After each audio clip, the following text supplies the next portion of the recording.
Hello everyone, तो आज हम फिर से एक न्यू चाइनीज ड्रामा लेकर आ चुके हैं जो कि बहुत ही ज्यादा इंटरेस्टिंग होने वाली है। इस कहानी में हम एक ऐसी लड़की को देखेंगे जिसकी जिंदगी लगभग पूरी तरीके से खत्म हो चुकी होती है, लेकिन जिंदगी के इसी मोड़ पे जब उसे ऐसा लगता है कि सब कुछ खत्म हो गया, तभी उसे एक ऐसा तराजू मिलता है जो कि उसकी जिंदगी पूरी तरीके से बदल देता है और वो उसका यूज करके अपने जिंदगी को पहले से भी ज्यादा बेहतर बना देती है। क्योंकि ये तराजू कोई नॉर्मल चीजें नहीं बेचता था, वो ऐसी ऐसी चीजें बेचता था जिसे रियल लाइफ में बेचना तो लगभग इम्पॉसिबल है। सो कहानी बहुत ही ज्यादा इंटरेस्टिंग होने वाली है, तो बिना किसी देरी के चलिए हम इस ड्रामे को स्टार्ट करते हैं। कहानी के स्टार्टिंग में हमें एक लड़की को दिखाया जाता है जिसका नाम जिया होता है और ये हमारी कहानी की मेन लीड होती है। आज उसे काम से बाहर निकाल दिया गया। उसके पास ना ही कोई सेविंग थी और ना ही उसके पास कोई रास्ता था अपनी लाइफ को फिर से स्टेबल करने का। इसीलिए वो उदासी में घर वापस जा रही होती है, तभी एक कूड़े वाले से उसकी टक्कर हो जाती है। उसके हाथ में चोट लग जाता है, लेकिन कूड़ा वाला उसके ऊपर ध्यान नहीं देता है, बल्कि उसे ये कहता है कि ये उसकी ही गलती है और फिर वो वहाँ से चला जाता है। तभी जिया नोटिस करती है कि उस कूड़े वाले की गाड़ी से एक तराजू नीचे गिर गया है। वो उसे देने की कोशिश करती है, लेकिन वो पर्सन तो वहाँ से जा चुका होता है। इसलिए वो मजबूरी में उस तराजू को अपने पास ही रखती है और घर जाने लगती है। उसके हाथ पे कट लगा होता है, जिस वजह से जब उसका ब्लड उस तराजू के ऊपर गिरता है,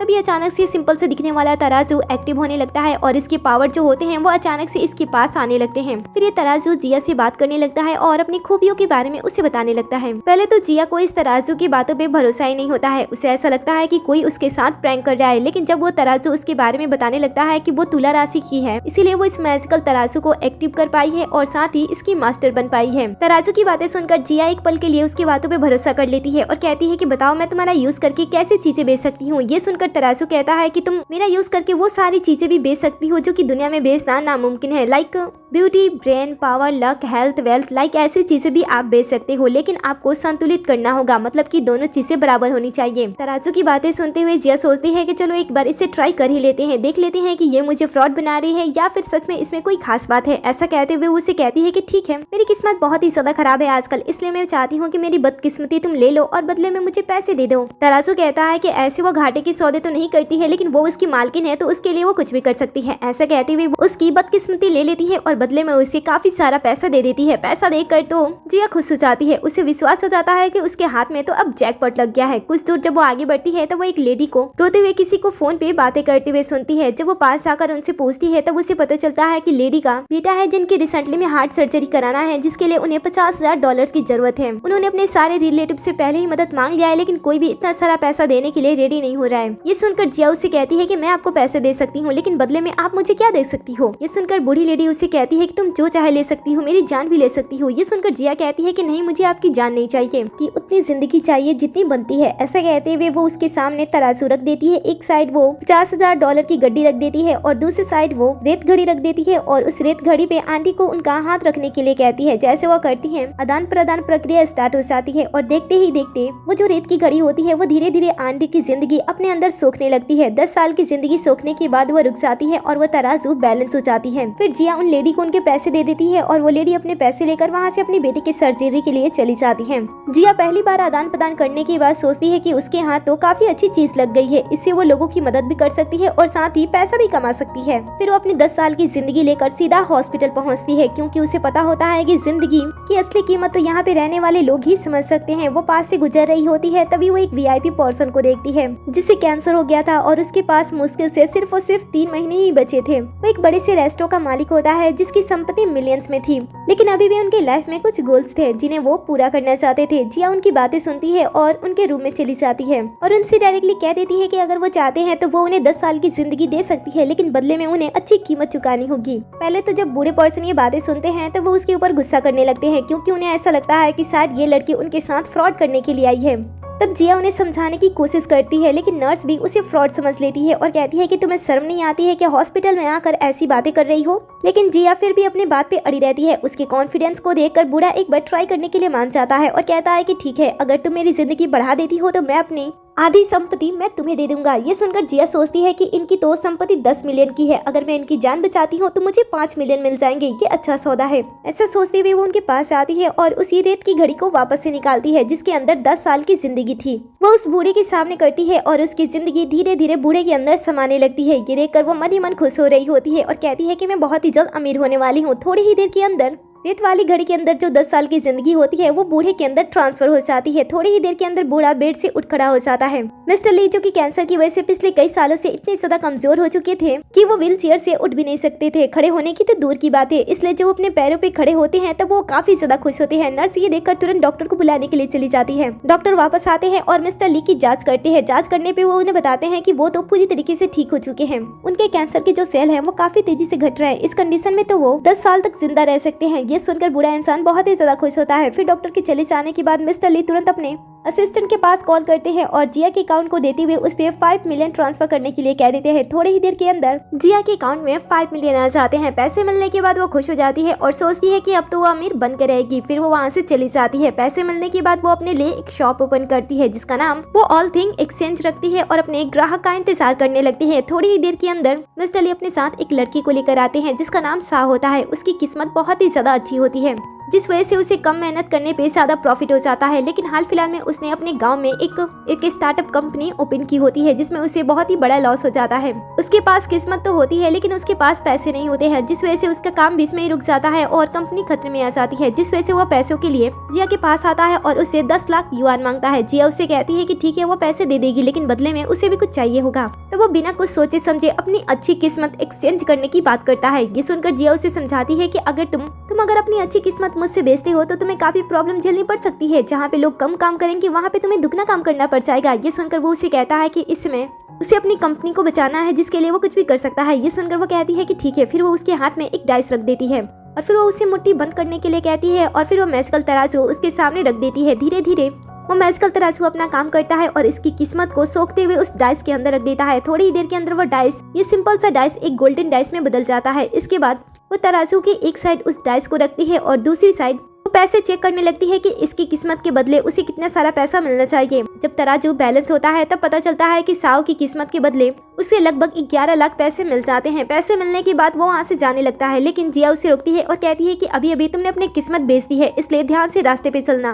वो कहता है कि ठीक है और फिर वो वहाँ से निकल जाता है। लेकिन जब वो रास्ते पे चल रहा होता है तब वो रास्ते पे गिर जाता है। फिर वो अपने आप को संभाल कर फिर से चलने की कोशिश करता है तब एक स्कूटी से उसकी टक्कर हो जाती है। स्कूटी वाला पर्सन साव पे गुस्सा करता है और कहता है कि तुम्हारे वजह से मेरी स्कूटी खराब हो गई इसलिए जल्दी से पैसे निकालो। इसने पैसों के बदले अपनी किस्मत तो बेच दी थी। पैसे तो आ चुके थे लेकिन साथ में बदकिस्मती भी आ चुकी थी जिसकी वजह से इसकी लाइफ अब और भी ज्यादा बुरी होने वाली थी जिसके बारे में उसने पहले अच्छी तरीके से सोचा नहीं था। जिया ये सारी चीजें देख रही होती है और कहती है कि पैसे तो उसे मिल गए लेकिन बदकिस्मती उसका पीछा अब नहीं छोड़ने वाली है। फिर वो वहाँ से जाने वाली होती है तभी वो एक टीनेज लड़के को देखती है जिसे जुए की बड़ी गंदी लत होती है जिस वजह से वो काफी सारे लोगों से पैसे ले चुका होता है और एक पर्सन तो उससे पैसे लेने के लिए उसे मारने की कोशिश कर रहा था। लेकिन बच्चे के पास तो पैसे नहीं होते हैं इसलिए वो इस बात के लिए उसे छोड़ देता है और यहाँ से चला जाता है। तभी जिया उसके पास आती है और उसे अपने से लक खरीदने के लिए कहती है। ये सुनकर तो वो लड़का उससे कहता है कि क्या तुम पागल हो, मेरे पास कुछ भी नहीं है, तुम यहाँ से चली जाओ। लेकिन जिया उसके बैड लक के बारे में बताती है कि उसका बैड लक कितना ज्यादा खराब है इसलिए उसे लक खरीद लेना चाहिए। उसकी बात नहीं सुनता है क्योंकि उसके पास पैसे नहीं होते हैं। लेकिन जिया उसकी मदद करना चाहती थी इसीलिए वो उस डाइस को उसे बेचती है और कहती है कि पहले तुम इसका यूज करो, अगर इससे तुम्हें सफलता मिले तो इसकी कीमत तो मुझे 5 मिलियन दे देना, उसके बाद जो भी प्रॉफिट होगा वो तुम्हारा होगा। ये सुनकर वो हाँ करता है और इसके साथ वापस एक गेम खेलने के लिए चला जाता है जहाँ पे गेम स्टार्ट करने के लिए वो घर के पेपर्स रख देता है और इसके बाद वो अपने गुड लक का यूज करते हुए गेम खेलना स्टार्ट कर देता है। धीरे धीरे उसके पास लक होने की वजह से वो हर बार जीतने लगता है और फिर वो कुछ ही राउंड में 5 मिलियन पैसे भी कमा लेता है जिससे वो जिया को तुरंत ट्रांसफर भी कर देता है। इसके बाद उसके मन में धीरे धीरे लालच बढ़ने लगते हैं और वो वापस से गेम खेलने लगता है। जिया नोटिस कर रही होती है कि इसका लक धीरे धीरे खत्म हो रहा है क्योंकि ये बहुत ही ज्यादा लालची है, इसलिए वो सही समय पे उस लड़के को रोकने की कोशिश करती है। लेकिन ये लड़का तो अब बहुत ही ज्यादा लालची हो चुका होता है इसलिए जिया के वार्न करने के बाद भी वो रुकता नहीं है, अपना गेम खेलना कंटिन्यू रखता है। फिर होता वही है, डाइस का जो लक होता है वो खत्म हो जाता है जिस वजह से फिर से हारने लगता है और कर्ज में डूब जाता है और अपनी लालच की वजह से वो वापस से उसी रास्ते पे चला जाता है जहाँ से जिया ने उसे उठाया था। जिया ये देखकर समझ जाती है कि इंसान बहुत ही ज्यादा लालची हैं, अगर उनके प्रॉब्लम से उन्हें बाहर निकालने की कोशिश करो तो वो आपको भी अपने साथ लेकर ही डूबेंगे, इसलिए हर जगह से सही समय पे सही डिसीजन लेकर निकल जाना चाहिए। इसके बाद जब वो घर वापस जा रही होती है तभी वो रास्ते में एक सुंदर सी लड़की को देखती है जिसे काफी सारे लड़के उसे छेड़ रहे होते हैं। ये देखकर वो तुरंत पुलिस को कंप्लेंट करने की एक्टिंग करने लगती है जिस वजह से वो गुंडे डर जाते हैं और जिया को वार्न करते हुए यहाँ से चले जाते हैं। उसके बाद जिया उस लड़की के पास आती है और कहती है कि तुम बहुत ही ज्यादा सुंदर हो। वो लड़की बताती है कि वो हद से ज्यादा सुंदर है जिस वजह से उसे हमेशा ही ऐसे प्रॉब्लम फेस करने पड़ते हैं। ये सुनकर वो उसे अपना कार्ड देती है और कहती है कि अगर तुम चाहो तो मैं तुम्हारी सुंदरता कम कर सकती हूँ। ऐसा कहते हुए वो उसे अपने शॉप में लेकर जाती है और अपने शॉप के बारे में बताती है कि वो उसकी सुंदरता थोड़ी सी कम कर सकती है, जिससे उसके चेहरे पे ज्यादा इफेक्ट तो नहीं पड़ेगा, लेकिन ऐसे जो लोग उसे परेशान करते हैं वो उसे छोड़ देंगे। ये सुनकर वो खुश हो जाती है और अपने बारे में बताती है कि उसकी सुंदरता की वजह से हमेशा ही उससे जज किया जाता है। सुंदर लड़की बताती है कि वह हमेशा ही पढ़कर कुछ बड़ा करना चाहती थी, लेकिन हमेशा ही उसकी सुंदरता की वजह से लोग उसे गलत समझ लेते हैं और कहते हैं कि उसकी सुंदरता ने जो उसे सक्सेस दिलाई है, ये सुनकर उसे अच्छा नहीं लगता है। तब जिया उसे पूछती है कि बताओ तुम्हें अपनी सुंदरता के बदले में क्या चाहिए। वो बताती है कि वो फर्स्ट क्लास स्कॉलरशिप चाहती है। ये सुनकर वो उसकी बात के लिए मान जाती है। फिर वो उसके सामने एक आईना उसके सामने रखती है और उसका एक हाथ उस आईने के ऊपर रखती है और उसका दूसरा हाथ एक क्रिस्टल बॉल के ऊपर रखती है और फिर वो उस मैजिकल तराजू का यूज करते हुए उसकी कुछ खूबसूरती उस क्रिस्टल बॉल में कैद कर लेती है। कुछ समय के बाद जब वो खूबसूरत लड़की अपने आप को आईने में देखती है तब वो देखती है कि वो पहले की जैसे ही दिखाई दे रही है, बस उसकी सुंदरता थोड़ी सी कम हो गई है। तभी उसके पास एक कॉल आता है और उसे पता चल जाता है कि उसे फर्स्ट क्लास स्कॉलरशिप मिली हुई है। खूबसूरत लड़की के पास कोई अच्छा परिवार नहीं था, इसलिए वो पढ़कर अपनी लाइफ बेस्ट बनाना चाहती थी। इसलिए वो अपनी स्कॉलरशिप लेने के लिए जिया के साथ जाती है, जहाँ पे सभी स्टूडेंट उसे घूरना बंद कर चुके होते हैं, क्योंकि वो हमेशा ही उसे घूरते रहते थे। लेकिन अब उन्हें ऐसा लग रहा होता है कि शायद पढ़ाई करने की वजह से उसका चेहरा डल हो चुका है, इसलिए वो लोग उस पर ध्यान नहीं दे रहे होते हैं। और ये चीज खूबसूरत लड़की को पसंद आती है, क्योंकि हमेशा ही लोग उसे घूरते रहते थे, ये चीज उसे अच्छी नहीं लगती थी। फिर वो अपना स्कॉलरशिप लेने के लिए स्टेज पे चली जाती है। यहाँ पे एक टीचर होती हैं जो कि उस खूबसूरत लड़की को ध्यान से देख रही होती है और साथ ही वो जिया को देख रही होती है। उन्हें ऐसा नहीं लग रहा होता है कि ये सारी चीजें पढ़ाई करने की वजह से हुई है, इसीलिए जब जिया वहाँ से निकल रही होती है तब वो उनका पीछा करती है और इसके बारे में पूछती है। जिया तो पहले कुछ भी बताने से मना कर देती है। तब टीचर उसे धमकाने लगती है और कहती है कि यहाँ के प्रिंसिपल मेरे हस्बैंड है, इसलिए अच्छा होगा कि सब कुछ बता दो, नहीं तो मैं इस स्कॉलरशिप को बीच से ही खत्म कर सकती हूँ। ये सुनकर वो उसे अपने साथ अपने शॉप में लेकर चली जाती है, जहाँ पे जाने के बाद वो अपने शॉप के बारे में एक एक करके बातें उन्हें बताने लगती है। पहले तो टीचर को विश्वास नहीं होता है, लेकिन उन्होंने अपने स्टूडेंट को देखा था, इसलिए वो फिर भी उसकी बातों पे भरोसा कर लेती हैं। और फिर वो जिया से अपने आप को खूबसूरत बनाने के लिए कहती हैं। वो अपनी स्टोरी भी बताती हैं कि वो पिछले कई सालों से अपने हस्बैंड को सक्सेस दिलाने की बहुत ही ज्यादा कोशिश कर रही हैं। वो पहले अच्छी खासी टीचर थी और कॉलेज में पढ़ाती थी, लेकिन उनके हस्बैंड स्कूल के टीचर थे। फिर धीरे धीरे उन्होंने अपने हस्बैंड को सपोर्ट किया, जिस वजह से वो कॉलेज के प्रिंसिपल बन गए। वो अपने हस्बैंड के साथ सुकून की जिंदगी चाहती थी, लेकिन जब उनके हस्बैंड सक्सेस हासिल कर रहे थे तब उन्हें कोई और लड़की पसंद आने लगी थी, क्योंकि उनकी वाइफ अब उन्हें बूढ़ी लग रही थी।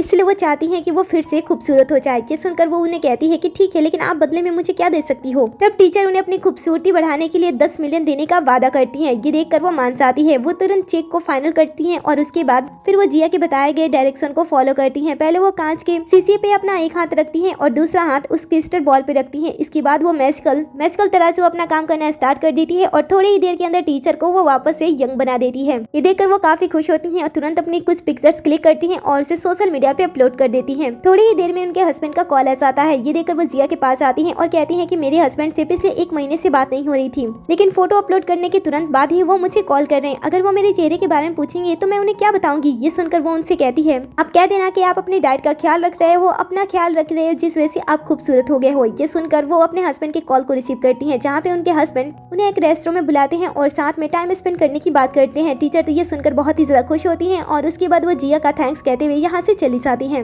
इसके बाद जिया 10 मिलियन का यूज करती है और अपने लिए एक बड़ी सी हवेली खरीद लेती है। कुछ टाइम के बाद वो हवेली में शिफ्ट भी हो जाती है। उसे उसका ये बड़ा घर बहुत ही ज्यादा पसंद आ रहा होता है। जब वो अपने वार्डरोब में जाती है तो वो खाली होता है, इसलिए वो अपने पैसों का फिर से यूज करती है और पूरा का पूरा वार्डरोब नए नए कपड़े से भर देती है। अपने लिए एक्सपेंसिव ज्वेलरी खरीदती है और जब भी वो मॉल जाती है ऐसा लगता है कि वो सारा का सारा मॉल ही खरीद लेगी। वो पूरा एंजॉय कर रही होती है अपनी लाइफ को, क्योंकि अब उसके पास पैसों की बिल्कुल भी कमी नहीं होती है। उसकी लाइफ बहुत ही अच्छी चल रही होती है। कुछ समय के बाद वो पुरानी टीचर वापस से अपने साथ एक छोटे से बच्चे को लेकर जिया के पास आती है और उसकी प्रॉब्लम समझने की कोशिश करने के लिए कहती है। जिया उस छोटे से बच्चे से बात करती है और उसे पता चलता है कि छोटे से बच्चे की लाइफ बहुत ही ज्यादा बुरी चल रही है। कुछ समय पहले इसके परिवार वालों ने किसी ग्रुप वाले से पैसा लिया था ताकि वो अपनी परेशानी दूर कर सके, लेकिन परेशानी दूर तो नहीं हुई, कर्जा और भी ज्यादा बढ़ गया, जिस वजह से पैसा वसूल करने वाले लोग हमेशा ही उसके घर पे आने लगे और तोड़फोड़ मचाने लगे, जिस वजह से पिता को हमेशा ही घर से बाहर रहना पड़ता है और माँ को हमेशा ही उन लोगों के सामने झुककर रिक्वेस्ट करनी पड़ती है कि वो उन्हें कुछ और समय दे दे। ये सारी चीजें देखकर छोटे बच्चे को बहुत ही ज्यादा बुरा लगता है, इसलिए वो अपने परिवार की मदद करने के लिए यहाँ पे आया होता है। जिया बताती है कि वो उसकी मदद कर सकती है, लेकिन बदले में उसे कुछ देना होगा। ये सुनकर वो उसे कहता है कि वो अपनी खुशी उनके साथ बेचना चाहता है। जिया ये सुनकर छोटे से बच्चे को समझाती है कि देखो, ये तुम्हारे लिए बहुत ही बड़ी बात हो सकती है, क्योंकि अगर तुम ऐसा करते हो तो तुम लाइफ में कभी भी खुश नहीं रह सकते हो। तुम्हें हमेशा ही एक उदास बच्चे की तरह अपनी पूरी जिंदगी बितानी होगी। चाहे तुम्हारा मनपसंद खिलौना ही तुम्हारे सामने क्यों ना हो, तुम्हारी राइड ही तुम्हारे सामने क्यों ना हो, तुम हमेशा ही उन चीजों को इग्नोर कर दोगे क्योंकि उसे देखने के बाद तुम्हें खुशी महसूस नहीं होगी। जिस सुनकर बच्चा कहता है कि मुझे फर्क नहीं पड़ता है, मुझे अपने पेरेंट्स की मदद करनी है।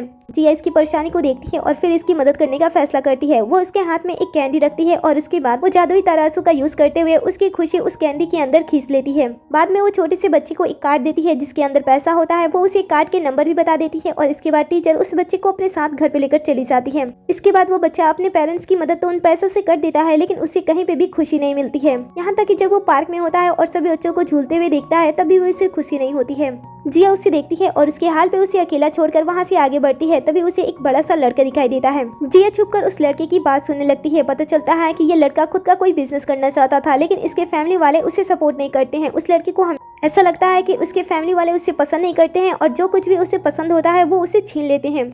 इस लड़के ने अपने लाइफ में बहुत कुछ हासिल कर लिया होता है लेकिन फिर भी इसके लाइफ में कहीं पे भी खुशी नहीं होती है। ये देखकर जिया उसके पास आती है और उसे उसके लाइफ के बारे में पूछती है। पहले तो लड़का उसे कुछ भी बात करने से मना कर देता है लेकिन वो उसकी हालत को देखकर उसे कंसोल करती है। तब वो लड़का अपने बारे में सारी बातें बताने लगता है कि बचपन से उसके परिवार वाले उसे अवॉइड करते हैं। उसे जिस चीज से भी खुशी मिलती है उसके परिवार वाले उस चीज को उससे दूर कर देते हैं, नहीं तो तोड़ देते हैं, जिस वजह से उसे कभी खुशी फील ही नहीं होती है। ये सुनकर जिया उसे बताती है कि वो उसकी लाइफ में खुशी ला सकती है लेकिन उसे बदले में कुछ देना होगा।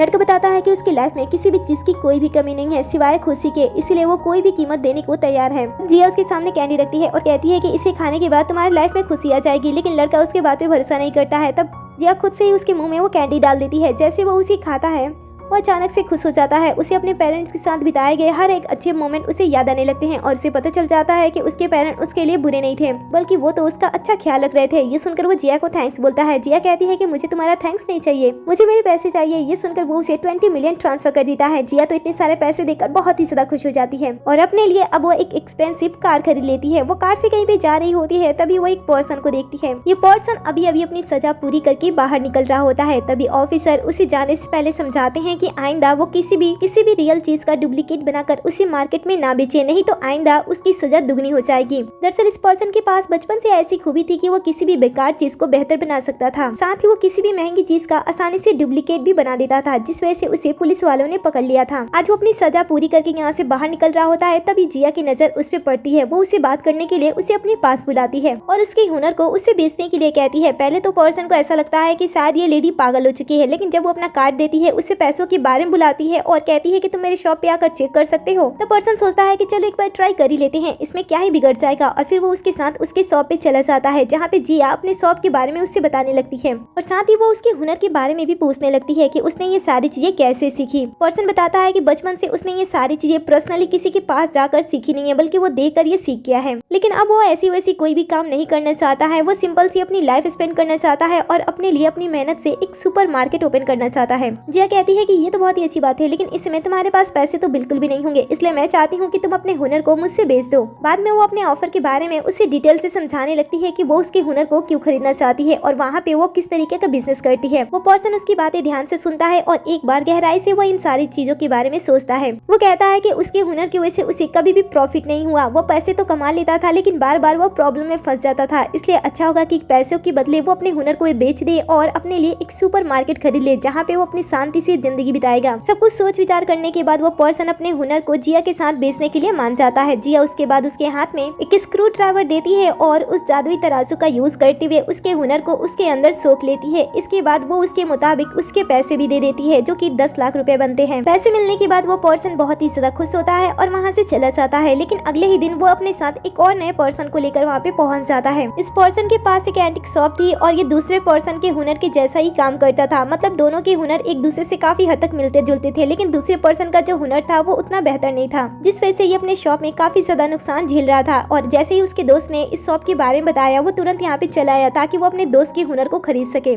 जिया दूसरे पर्सन की बात सुनती है और कहती है कि ठीक है मैं आपका काम कर सकती हूँ लेकिन बदले में मुझे कुछ चाहिए होगा। ये सुनकर वो कहता है कि ठीक है आपको क्या चाहिए। जिया बताती है कि उसने उसके दोस्त के हुनर को खरीदने के लिए उसे 10 लाख रुपए दिए थे तो उसे भी उतने पैसे देने होंगे, लेकिन दूसरे पर्सन के पास पैसे नहीं होते हैं, इसलिए वो अपने पास से सोंग डायनेस्टी का एक पत्थर निकाल निकालता है और पैसों के बदले उसे जिया को देने का फैसला करता है। लेकिन जिया को ऐसा लगता है कि शायद ये चीजें नकली है, क्योंकि ये लोग वैसे भी डुप्लीकेट चीजें बनाते हैं तो वे उसके साथ भी फ्रॉड कर सकते हैं, इसलिए तो वो पहले लेने से मना कर देती है। लेकिन बाद में वो पर्सन उसे रिक्वेस्ट करने लगता है और कहता है कि उसने सोंग डायनेस्टी के इस पत्थर को एक नीलामी में खरीदा था जो कि 10 मिलियन की है। फिर वो दोनों जिया को बहुत ही ज्यादा कन्विंस करने लगते हैं, इसलिए जिया एक बार इनके बारे में सोचती है और मान जाती है। बाद में वो जादू की प्रक्रिया स्टार्ट कर देती है और जो स्क्रू ड्राइवर के अंदर हुनर छुपा होता है वो दूसरे फ्रेंड के हाथों में ट्रांसफर कर देती है। जब उसके अंदर हुनर चला जाता है तब वो अपने साथ लाए टूटे हुए कप का यूज करता है और उसके ऊपर अपने हुनर को आजमाता है। थोड़ी ही देर के अंदर वो देखता है कि वो काफी अच्छा काम कर रहा है। उसने टूटे हुए कप को वापस से बहुत ही अच्छी तरीके से रिपेयर किया होता है। हुनर मिल जाने के बाद वो कॉन्ट्रैक्ट पेपर साइन करता है और उसके बाद सोंग डायनेस्टी के पत्थर को जिया को देने के बाद उनका शुक्रिया अदा करते हुए वहां से चले जाता है। बाद में जिया एक नीलामी वाले पर्सन को बुलाती है ताकि वो उस पत्थर की जांच कर सके। वो पर्सन जब आता है और पत्थर की जांच करता है तब वो कहता है कि ये पत्थर आपको कहाँ से मिला? कुछ साल पहले मैंने इसे एक नीलामी में देखा था। ये सोंग डायनेस्टी का पत्थर है जो कि बहुत ही ज्यादा कीमती है और इसकी इस समय कीमत लगभग 1.8 मिलियन तो होगी ही। अगर आप इसे मुझे बेच देते हो तो मैं आपको 20 मिलियन भी दे सकता हूँ। ये सुनकर जिया सोचती है कि इसका तो बहुत ही ज्यादा प्रॉफिट हो गया। वो तुरंत ही उस सोंग डायनेस्टी के पत्थर को उस नीलामी वाले पर्सन को बेचने के लिए मान जाती है और वो पर्सन तुरंत उसे चेक साइन करते हुए पैसे उसे दे देता है और वहाँ से चला जाता है। जिया सोचती है कि अब उसके पास काफी सारे पैसे आ चुके हैं, इसलिए वो सोचती है कि वो अपने पेरेंट्स को गांव से शहर बुला लेगी। वो अपने पेरेंट्स को एक शानदार जिंदगी देना चाहती थी, इसलिए वो अपने पेरेंट्स के लिए एक दूसरा घर भी खरीद लेती है जहाँ पे वो उनके लिए एक पर्सनल डॉक्टर भी रख लेती है। और बाद में वो अपने पेरेंट्स को उनके न्यू घर में इन्वाइट करती है, जहाँ पे जब पेरेंट्स आते हैं तब बड़े से घर को देखकर अपनी बेटी की बहुत ही ज्यादा तारीफ करते हैं, क्योंकि उन्होंने बिल्कुल भी ऐसा इमेजिन नहीं किया होता है कि फ्यूचर में उनकी बेटी उनकी लाइफ इतनी ज्यादा बेस्ट बना सकती है। गांव में उनका छोटा सा घर था और वो ज्यादा रिच भी नहीं थे, इसलिए उन्होंने अपनी बेटी को ज्यादा पढ़ाया नहीं था, इसलिए वो अपनी बेटी से ज्यादा उम्मीद भी नहीं करते थे। लेकिन अचानक से जिया अमीर होने लगती है और उन्हें वो सारी चीजें देने लगती है जिसके बारे में उसके पेरेंट्स ने कभी नहीं सोचा था। तब वो बहुत ही ज्यादा खुश होते हैं। ऐसे ही बातें करते करते वो लोग गांव के एक लड़के के बारे में बात करने लगते हैं जिसका नाम जू होता है। बचपन से ही उसकी IQ बहुत ही ज्यादा तेज था। उसने हर एक क्लास में टॉप किया, यहाँ तक कि कॉलेज यूनिवर्सिटी में टॉप किया। लेकिन हर जगह टॉप करने के बावजूद भी उसे एक अच्छी जॉब नहीं मिली। ये सारी बातें जानने के बाद जिया सब कुछ जानने के बाद अपने फ्रेंड की मदद करने का फैसला करती है और अपने पेरेंट्स से उसके एड्रेस के बारे में पता करती है। सच में इस लड़के की हालत बहुत ही ज्यादा खराब हो गई थी। उसके पास पैसे नहीं होते हैं, इसलिए वो नदी से मछली मारता था और उसे ही खाकर अपना पेट भरता था। वो गाँव जाकर अपनी लाइफ दूसरी तरीके से जीना नहीं चाहता था, क्योंकि उसे ऐसा लगता था कि गाँव में उसे सभी नकारा कहेंगे। इसी टाइम जिया उससे मिलने के लिए आती है और उसे अच्छी तरीके से बात करती है। जू को ये देखकर बहुत ही ज्यादा अजीब लगता है, क्योंकि इस समय कोई भी उसका अपना उसके साथ नहीं खड़ा था। तब वो उसके पास आती है और उसे अपने साथ शॉप में लेकर जाती है, जहाँ पे वो अपने शॉप के बारे में उसे बताने लगती है और साथ ही उसकी प्रॉब्लम के बारे में उससे पूछती है कि वो तो इतना ज्यादा तेज था तो उसे अच्छी जॉब क्यों नहीं मिल रही है। ये सुनकर वो उससे कहता है कि उसकी IQ की वजह से, माना कि उसने स्कूल, कॉलेज, यूनिवर्सिटी में सभी जगह पे टॉप किया था, लेकिन लाइफ के इस मोड़ पे आते आते उसकी IQ ही उसकी प्रॉब्लम बन गई, क्योंकि जहाँ पे जब उसे क्वेश्चन पूछा जाता है तब वो हद से ज्यादा बोल देता है, जिस वजह से उसे कोई भी काम पे नहीं रखता है। धीरे धीरे उसने जॉब के लिए 2 से 3 साल तक इंटरव्यू दिए, लेकिन कभी भी कोई भी उसे सिलेक्ट नहीं किया। इस वजह से वो पूरी तरीके से बर्बाद हो रहा है। ये सुनकर जिया उसकी मदद करती है और उसके लिए बैग भर के पैसे लाती है और उसकी IQ उसे खरीदने की डिमांड करती है। ये सुनकर वो उसे कहता है कि क्या सच में ऐसी कुछ चीज होती है। जिया उसे समझाती है कि यहाँ पे सब कुछ बिकता है। इसके बाद वो उसकी IQ उससे खरीद लेती है और सारे पैसे उसे दे देती है। तभी उसके पास एक कॉल आता है। पता चलता है कि उसने लास्ट टाइम जहाँ पे इंटरव्यू दिया था उन्होंने उसे सिलेक्ट कर लिया है। ये सुनकर तो वो बहुत ही ज्यादा खुश होता है और पैसे लेकर वहाँ से चला जाता है। फ्रेंड के चले जाने के बाद अगले दिन एक दूसरा पर्सन आता है जिसे कहीं से इस शॉप के बारे में पता चला था। वो यहाँ पे आता है और अपनी स्टोरी जिया को बताने लगता है। वो बताता है कि वो कई सालों से टेक कंपनी में काम करता है और उसने अपनी टीम के साथ मिलकर कई सारे ऐप बनाए हैं। पिछले 3 सालों से वो एक बेहतरीन ऐप बनाने में लगा हुआ है, लेकिन लास्ट की कोडिंग उससे हो ही नहीं रही है। उसने इन्वेस्टर से पैसे भी ले लिए होते हैं और अपने ऐप के बारे में सबको बता भी दिया होता है और साथ ही रिलीज डेट भी निकाल दी होती है, लेकिन अचानक से लास्ट टाइम पे उसके ऐप में कोई प्रॉब्लम आ गई है जिसे वो फिक्स नहीं कर पा रहा है। उसे ऐसा महसूस हो रहा है कि एक तरीके से उसकी माइंड काम करना ही बंद कर दी है, इसलिए वो यहाँ पे मदद के लिए आया है। जिया कहती है कि ठीक है, वो उसे आम इंसान से ज्यादा IQ दे सकती है, लेकिन बदले में उसे कीमत चुकानी होगी। लड़का उसे कहता है कि वो कितना भी कीमत देने को तैयार है, बस उसे इस ऐप को फिक्स करना है। ये सुनकर वो उसे कहती है कि ठीक है, मुझे 50 मिलियन चाहिए। ये सुनकर लड़का पहले हिचकिचाता है, लेकिन उसे पता होता है कि उसने बहुत ही अच्छा ऐप बनाया है जो कि फ्यूचर में बहुत ही ज्यादा प्रॉफिट कराएगा, इसलिए वो उसकी बात मान लेता है। बाद में जिया अपना काम करती है और IQ वाला जो अखरोट होता है वो उस लड़के को खाने के लिए दे देती है। जैसे वो लड़का उस अखरोट को खाता है, अचानक से उसका IQ बहुत ही ज्यादा बढ़ जाता है और जो उसके ऐप में प्रॉब्लम थी वो तुरंत वहाँ पे बैठे बैठे उसे सॉल्व कर देता है। बाद में वो जिया से कहता है कि वो इतने सारे पैसे अभी तुरंत नहीं दे सकता है, वो घर जाकर सारे पैसे उसे ट्रांसफर कर देगा। जिया उसे कहती है कि ठीक है। इसके बाद वो लड़का खुशी खुशी यहाँ से चला जाता है। अगले ही दिन वो अपने ऐप को लॉन्च कर देता है। जब जिया उसके ऐप को देखती है तो वो देखती है कि 3 घंटे में 1 अरब से भी ज्यादा लोगों ने 3 घंटे से ज्यादा समय में उसके ऐप को डाउनलोड कर लिया होता है। ये देखकर समझ में आ रहा होता है कि उसने सच में कोई अच्छा ऐप बनाया है। जिया ये देखकर उस पर्सन के लिए खुश हो रही होती है। तभी वो पर्सन उसके अकाउंट में 50 मिलियन पैसे ट्रांसफर कर देता है। साथ ही वो उसके लिए एक प्यारा सा मैसेज भी भेजता है और कहता है कि लाइफ में आपको कभी भी कोई भी प्रॉब्लम हो तो आप मुझे जरूर याद कीजिएगा, मैं आपकी मदद करने के लिए हमेशा तैयार हूँ। बाद में जिया इन सारी चीजों के बारे में याद करते हुए काफी ज्यादा खुश हो रही होती है। वो कहती है कि सच में उसके हाथ में अच्छी चीज लग गई है, जिस वजह से वो सभी लोगों की मदद कर पा रही है, जिसे जो चाहिए वो उसे दे पा रही है और इन सब की वजह से वो अमीर भी हो रही है। ऐसा सोचते हुए वो वहाँ से चली जाती है। अगले सीन में हम जिया को मॉल में देखते हैं, जहाँ पे वो कैजुअली अपने फोन को स्क्रॉल कर रही होती है। तभी वो एक लड़के की बात सुनती है।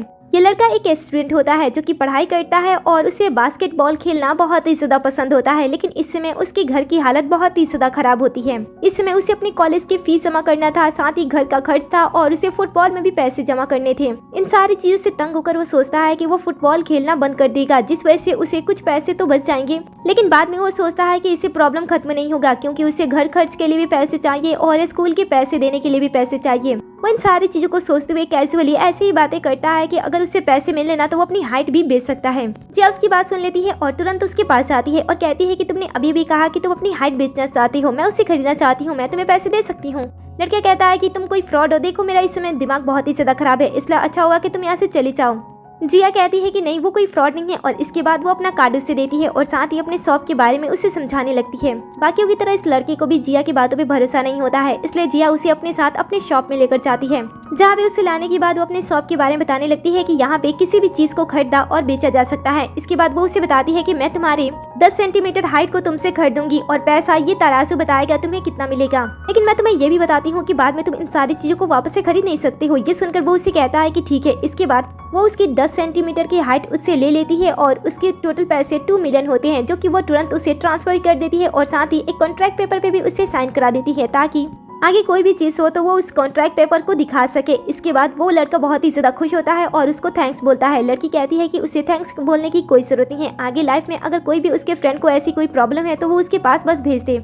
फिर वो खुश होकर वहाँ से चला जाता है। इसके बाद जिया अपनी नई ग्राहक ढूंढने के लिए बाहर निकल जाती है। तभी उसके नजर एक लड़की पे जाती है। ये लड़की एक सक्सेसफुल मॉडल बनना चाहती थी, जिसके लिए इसने पिछले कुछ महीने में वो सारी चीजें सीख ली थी जो कि एक मॉडल के लिए जरूरत है। लाइक अच्छी तरीके से खुद को ड्रेसअप करना, स्टाइलिंग, वॉकिंग करना, ऐसी सारी चीजें उसने सीख ली होती है। लेकिन लास्ट मोमेंट पे उसे छांट दिया जाता है, ये कहते हुए कि उसकी हाइट कम है। ये सुनकर उसे बहुत ही ज्यादा बुरा लगता है, लेकिन उसके टीचर मजबूर होते हैं, जिस वजह से वो उसकी मदद नहीं कर पाते हैं। वो अपने आप को कोसने लगती है कि आखिर उसकी हाइट छोटी क्यों है, अगर उसकी हाइट छोटी है तो उसके दिल में ये सपना क्यों बना कि वो मॉडलिंग ही करे। ऐसी बातें जिया सुन लेती है। वो तुरंत उसके पास आती है और बताती है कि वो उसकी प्रॉब्लम ठीक कर सकती है, वो उसकी हाइट बढ़ा सकती है। वो लड़की बहुत ही ज्यादा इमोशनल होकर उसकी बातें सुनने लगती है और कहती है कि क्या तुम सच में मेरी हाइट बढ़ा सकती हो, क्या इसके लिए मुझे ऑपरेशन कराना होगा, लेकिन मेरे पास तो ज्यादा समय नहीं है, अगर पहले पता होता तो मैं खुद की सर्जरी ही करा लेती। जिया कहती है कि उसे इतना सब कुछ सहने की कोई जरूरत नहीं है, वो उसे थोड़ी देर के अंदर लंबी कर सकती है, लेकिन बदले में उसे पैसे देने होंगे। वो उसे अपना कार्ड भी देती है। सब कुछ समझने के बाद जिया पैसे ट्रांसफर करने के लिए मान जाती है। तुरंत अपने डैड के पास कॉल करती है और इन सारी चीजों के बारे में अपने डैड को बताती है। डैड को ये सारी बातें सुनकर ऐसा लगता है कि किसी फ्रॉड ने उनकी बेटी को अपने जाल में फंसा लिया, इसीलिए वो उसे रोकने की कोशिश करते हैं, लेकिन उनकी बेटी उनसे बहुत ही ज्यादा कन्विंस कर रही होती है, जिस वजह से वो उसकी बात मान लेते हैं और कहते हैं कि अगर सच में कोई तुम्हारी मदद कर रहा है तो मैं उसे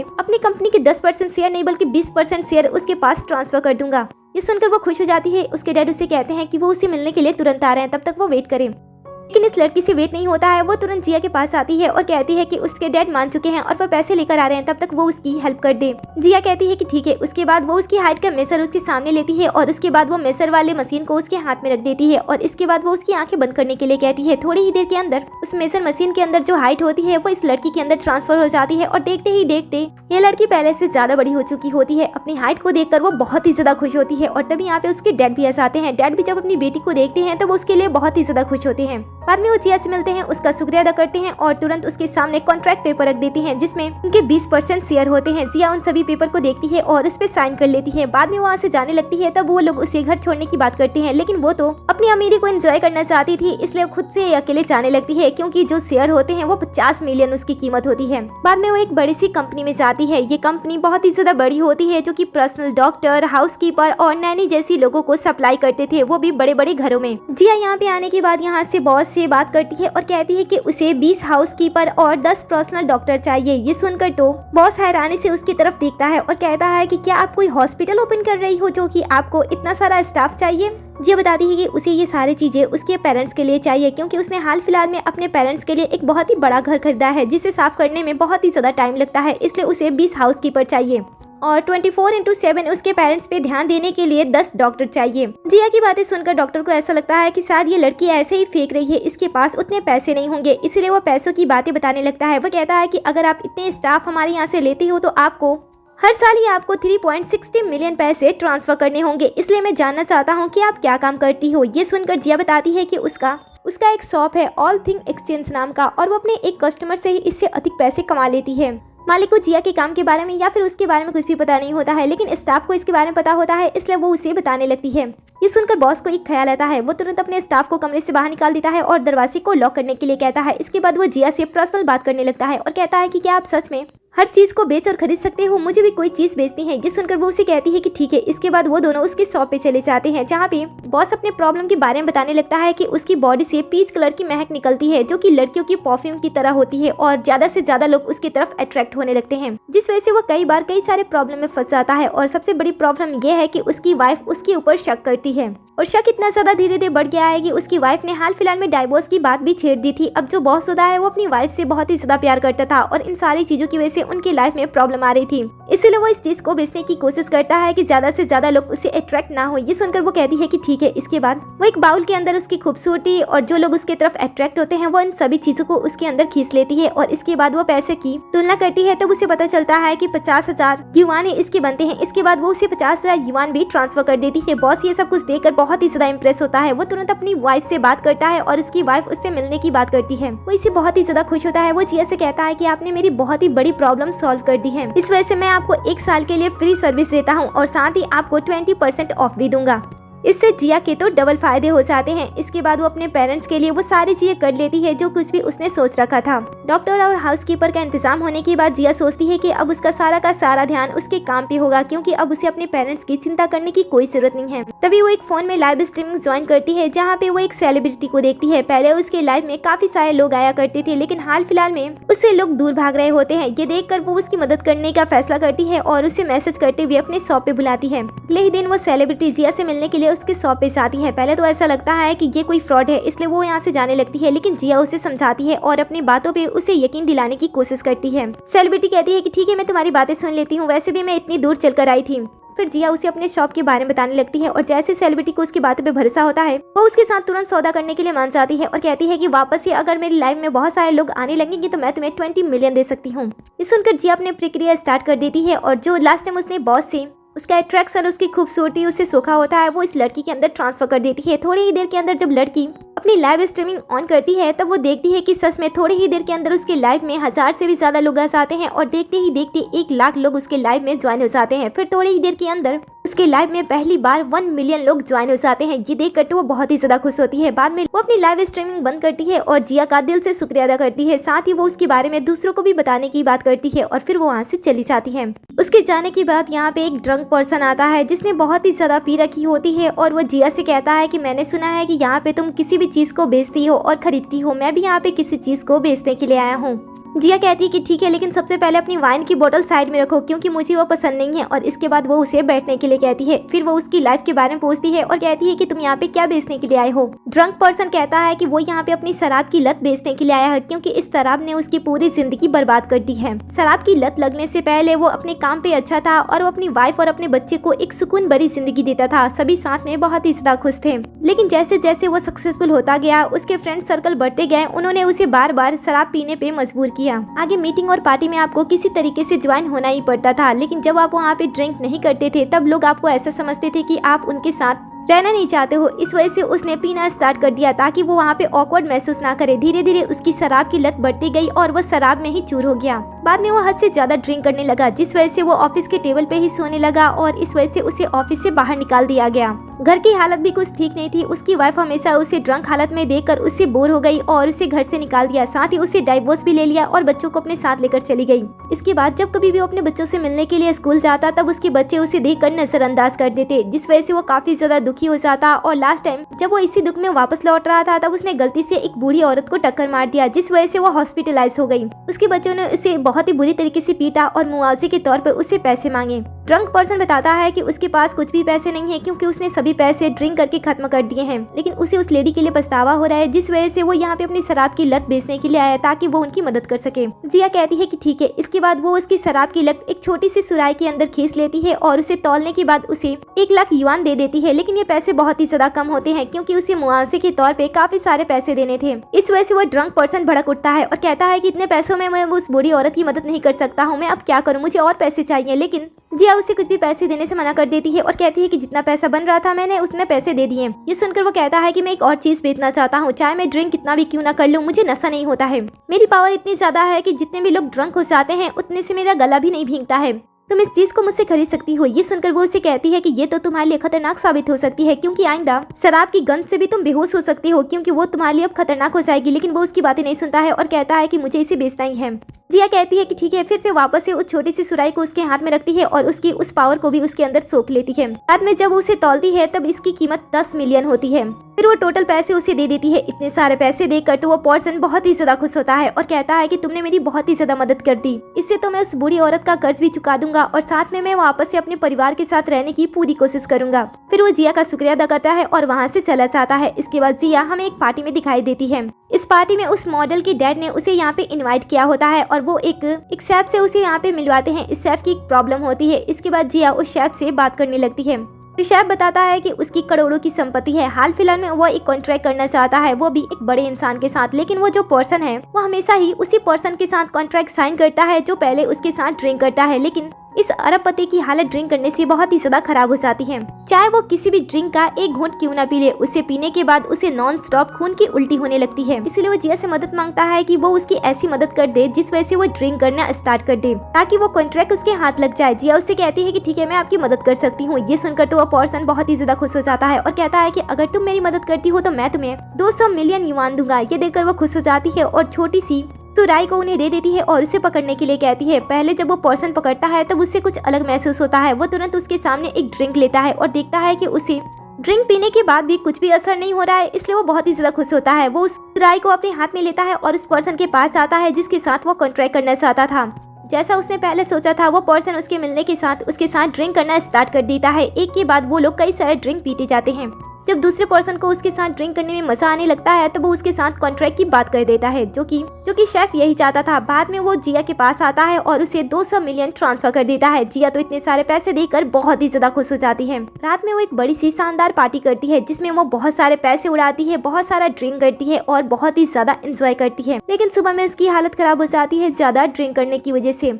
उसे हेडेक भी हो रहा होता है, इसलिए वो सोचती है कि वो लाइफ में दोबारा इतना ज्यादा ड्रिंक कभी नहीं करेगी। तभी उसके शॉप पे एक लड़की रोती हुई आती है और उसे कहती है कि मैं अपना दिमाग बेचना चाहती हूँ। ये सुनकर जिया उसे कहती है कि क्या तुम पागल हो, तुम आकर ऐसा कैसे कह सकती हो कि तुम्हें अपनी दिमाग बेचना है? अगर सच में बेचना है तो एक बार सोच लो। ये सुनकर वो उसे कहती है कि मेरा ये मन नहीं था, मैं तो अपनी फीलिंग बेचना चाहती हूँ। असल में मैं एक लड़के से प्यार करती हूँ जिसने हाल फिलहाल में मुझे धोखा दे दिया। वो पिछले कई सालों से मुझे लूटता रहा, जिसके लिए मैं महंगी महंगी चीजें उसे खरीद के दे रही थी। वो मेरी पूरी की पूरी सैलरी ले लिया करता था। मैं एक स्टूडेंट हूँ, मैं पार्ट टाइम जॉब करती हूँ, लेकिन फिर भी वो मेरे बारे में नहीं सोचता था, मेरे सारे पैसे ले लेता था। मुझे बिल्कुल भी बुरा नहीं लगता था क्योंकि मैं उसे प्यार करती थी। लेकिन अब मुझे पता चल रहा है कि वो किसी और के साथ रिलेशनशिप में है। हाल फिलहाल में मैं उसके कर्जे के लिए पैसे देने वाले लोगों से 80,000 पैसे भी उधार ले चुकी हूँ, जो कि मुझे बहुत ही ज्यादा परेशान कर रहे हैं क्योंकि मेरे पास अब कुछ भी पैसा नहीं है। वो लोग मेरे घर पे जाकर भी तमाशा कर रहे हैं। मुझे नहीं समझ में आ रहा है कि मैं क्या करूँ।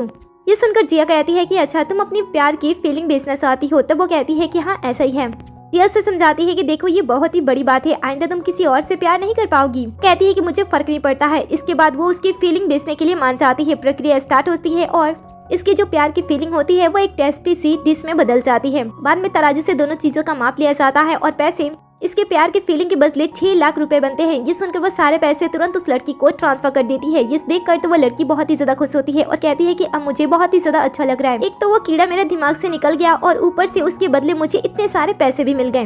बाद में वो खुशी खुशी वो स्टूडेंट वहाँ से चली जाती है। इसके बाद जिया प्यार की फीलिंग को लेकर इधर उधर टहल रही होती है, जहाँ पे वो एक कपल को फाइट करते हुए देखती है जो कि बहुत ही बुरी तरीके से फाइट कर रहे होते हैं। जैसे ही लड़का फाइट करने के बाद वहाँ से चला जाता है तब वो लड़की के पास जाती है और बाकी लोगों की तरह उसे भी अपनी बातों में आसानी से फंसा लेती है और उस प्यार की डिश को उसे खाने के लिए कहती है। जैसे वो इस डिश को ट्राई करती है वापस से उसे अपने बॉयफ्रेंड से प्यार होने लगता है। वो तुरंत उसे फोन करती है और वापस बुलाती है। सारी चीजें थोड़ी ही देर के अंदर ठीक हो जाती हैं और जिया को उसका पैसा भी मिल जाता है। नेक्स्ट वो एक रेस्टोरेंट में जाती है जहाँ पे वो एक प्यारी सी लड़की को सिंगिंग करते हुए देखती है। ये लड़की बहुत ही अच्छा गा रही होती है लेकिन लोगों के अकॉर्डिंग ये सुंदर नहीं होती है, जिस वजह से लोग उसके साथ तमाशा क्रिएट करने लगते हैं और उसके लिए प्रॉब्लम क्रिएट करने लगते हैं, जिस वजह से उसकी गलती ना होने के बावजूद भी उसे एक भारी नुकसान हो जाता है और उसे काम से निकालना पड़ जाता है। जिया जो कि ये सारी चीजें देख रही होती है वो सही समय पे उस लड़की के पास आती है और उसकी मदद करते हुए इस पूरे रेस्टोरेंट को खरीद लेती है। बाद में वो सिंगर को अपने साथ अपने शॉप में लेकर जाती है जहाँ पे वो सिंगर उसे अपनी मदद के लिए थैंक बोलती है, लेकिन वो उसे कहती है कि वो किसी को भी वो फ्री में कोई भी चीज नहीं देती है, वो उसकी आवाज खरीदना चाहती है, इसलिए उसने उसकी मदद की थी। अब ये लड़की जिसके पास सिंगिंग के अलावा कुछ नहीं होता है वो तो पहले ये सारी चीजें करने से मना कर देती है। तब जिया उसे कहती है कि जिस रेस्टोरेंट को मैंने खरीदा है मैं उसे तुम्हें दे सकती हूँ, जहाँ की तुम अगली बॉस बन सकती हो, लेकिन बदले में तुम्हें अपनी मधुर आवाज मुझे देनी होगी। ये सुनकर थोड़ी देर सोच विचार करने के बाद वो सिंगर मान जाती है और उसके बाद वो अपनी आवाज उसे बेच देती है। जिया उसकी आवाज को उससे खरीद लेती है और उसके बाद कॉन्ट्रैक्ट पेपर साइन करने के बाद उसे यहाँ से भेज देती है। अगले दिन जब वो मार्केट में घूम रही होती है तब वो एक पर्सन को देखती है जो कि रोड पे सिंगिंग कर रहा होता है। उसके अंदर गाने की इच्छा और कॉन्फिडेंस तो होती है लेकिन उसका आवाज उतना भी ज्यादा अच्छा नहीं होता है, जिस वजह से आसपास से गुजर रहे लोग उसका मजाक ही उड़ाते हैं। ये देखकर जिया उसके पास आती है और उसकी मदद करने की बात करती है। लड़का कहता है कि मुझे पता है कि मैं बेसुरा गाता हूँ लेकिन फिर भी मेरी ड्रीम है कि मैं सिंगर बनूं, इसलिए प्लीज तुम मुझे मत रोको। ये सुनकर वो उसे अपने पास से वो जादुई माइक निकालती है और बिना पैसों की बात किए वो उसे दे देती है और कहती है कि ये तुम्हारी मदद करेगा। वो सिंगर उसकी बातों पे भरोसा करता है और उसे पास से छूता है। उसके अंदर जो मैजिकल आवाज होती है वो उसके अंदर ट्रांसफर हो जाती है। थोड़ी ही देर के अंदर वो एक अलग गाना यहाँ पे गाने लगता है, जिस वजह से आसपास के जितने भी लोग होते हैं वो उसकी तरफ धीरे धीरे अट्रैक्ट होने लगते हैं। वो उसी गाने के लिए पैसे भी पे करने लगते हैं और साथ ही लोग उसकी वीडियो बनाकर सोशल मीडिया पे अपलोड भी करने लगते हैं। जिया ने पहली बार किसी को पैसों के बिना मदद किया होता है, इसलिए उसे सुकून मिलता है और इसके बाद वो अपने घर चली जाती है और फिर वो अपना काम वैसे ही कंटिन्यू कर देती है। लगभग 2 से 3 महीने बाद उसे कोई मिलने के लिए आया होता है जो कि लास्ट टाइम वाला सिंगर होता है, जो कि उसे अपने साथ लेकर जाने लगता है। जिया को पता होता है कि वो कौन है, इसलिए वो उसके साथ जाने लगती है, लेकिन वो उसे पूछती है कि तुम मुझे कहाँ पे लेकर जा रहे हो। वो उसे एक बड़ी सी कंपनी में लेकर जाता है जिसका नाम ड्रीम कंपनी होता है। वो बताता है कि लास्ट टाइम जब उसने उसकी मदद की थी तब उसकी वजह से उसकी लाइफ पूरी तरीके से बदल गई। उसके बाद किसी ने उसकी वीडियो बनाकर सोशल मीडिया पे अपलोड कर दिया और उसके बाद उसके पास एक एक करके कई सारे ऑफर आते गए और उसके बाद 2-3 महीने में वो एक अच्छा सा सिंगर बन गया और उसने एक बड़ी सी कंपनी भी खोल दी। जब उसके ऊपर किसी ने भरोसा नहीं किया था तब उसने उसकी मदद की थी, इसलिए वो चाहता है कि वो इस बड़ी सी कंपनी का मालिक उससे बना दे। पहले तो जिया मना करती है, लेकिन जब बार बार वो उसे कन्विंस करने लगता है तब वो इस कंपनी की मालकिन बन जाती है। और इसी हैप्पी सीन पे इस ड्रामे का दी एंड हो जाता है। आपको ये ड्रामा कैसा लगा? अगर आपकी लाइफ में भी कभी ऐसा चांस मिले तो आप किस चीज को अपने पास से बेचना चाहोगे और किस दूसरी चीज को अपने पास खरीदना चाहोगे? और साथ ही अगर आप हमारे हीरोइन की जगह पे होते तो आप कौन कौन सी चीजें बेचते या फिर खरीदते और अपने परिवार को कैसी लाइफ देते? ये सारी बातें कमेंट में जरूर बताना। जाने से पहले वीडियो को लाइक कर दे, साथ ही चैनल को भी सब्सक्राइब कर दे, नोटिफिकेशन बेल को भी ऑन कर लीजिए जिससे कि आप हमारे हर एक वीडियो से अपडेट रहो और वीडियो पे हाइप करना बिल्कुल भी ना भूलें।